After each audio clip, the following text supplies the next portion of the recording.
আমি এটুকুই বলবো যে দীর্ঘ 17 বছর পর বিএনপি রাষ্ট্র পরিচালনার দায়িত্বে এসছে।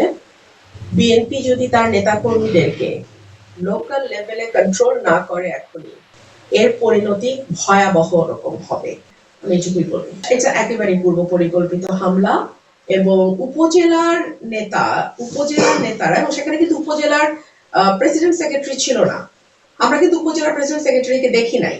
এখানে গুন্ডা প্রকৃতির একটা লোক, উনি এই হিসাবে এভাবে এলাকায় এভাবে পরিচিত, সেই লোকের নেতৃত্বে কিছু উচ্ছৃঙ্খল ছেলে পেলে তারা গিয়ে হামলাটা চালায়। এটা তো ওদের একটা পরাজয়, মেনে নেওয়ার কষ্ট আছে।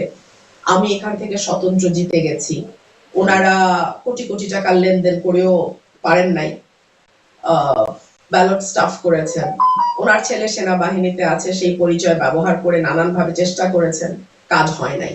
দেখুন, যখন সরকারি দলের নেতা কর্মীরা এরকম ভয়াবহ ভাবে তাণ্ডব চালায়, তখন আসলে 5-10 জন পুলিশ কিন্তু সেটা কন্ট্রোল করতে পারে না, চাইলেও পারবে না।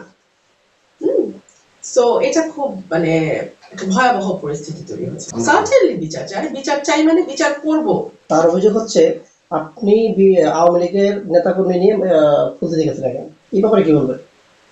প্রথমত এটা সত্য না, দ্বিতীয়ত যদি যাই তো তো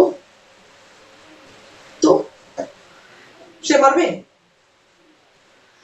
এই এই এই তাহলে এই সরকারের ক্যারেক্টার?